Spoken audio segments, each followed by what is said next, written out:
मां के अंतिम संस्कार के दूसरे दिन शुक्रवार को केंद्रीय मंत्री ज्योतिरादित्य सिंधिया छतरी मैदान पर पहुंचे। यहां उन्होंने नम आंखों से रस्में निभाई। उन्होंने राजमाता माधवी राजे सिंधिया की अस्थियों का संचय किया।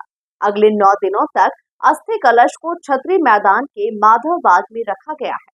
देखिए खास रिपोर्ट। मां के अंतिम संस्कार के दूसरे दिन छतरी पहुंचे ज्योतिरादित्य सिंधिया। नम आंखों से निभाई अस्थि संचय की रस्में। राजमाता के अस्थि कलश नेपाल, प्रयागराज, उज्जैन भेजे जाएंगे। अस्थि संचय के दौरान भावुक हुए सिंधिया, आंखों में आ गए आंसू। ज्योतिरादित्य सिंधिया बेहद ही भावुक है। आंखें नम है, दिल में मां के जाने का दर्द है। सिंधिया राजघराने की राजमाता माधवी राजे सिंधिया का लंबी बीमारी के बाद निधन हो गया। गुरुवार को ग्वालियर की छतरी में उनका दाह संस्कार किया गया। पूरे रीति रिवाजों के साथ राजमाता का अंतिम संस्कार किया गया, जिसके बाद आज उनके पुत्र ज्योतिरादित्य सिंधिया अस्थि संकलन के लिए पहुंचे। मां को खोने का गम सिंधिया की आंखों में साफ नजर आ रहा है।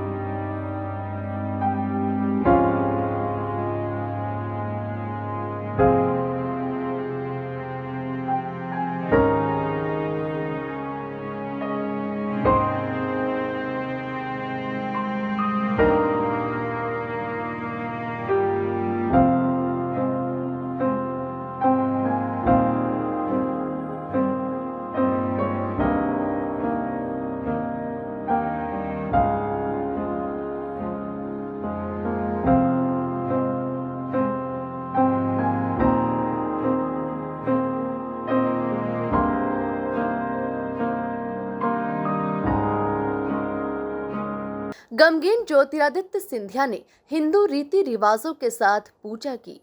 सिंधिया परिवार के राज पुरोहितों ने राजसी परंपरा के तहत विधि विधान से पूजन कराया।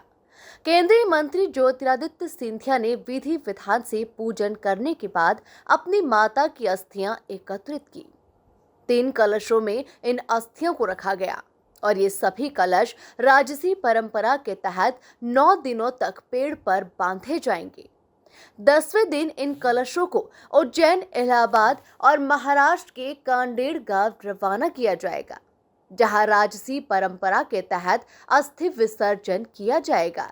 Bureau report, MP news, Gwalior.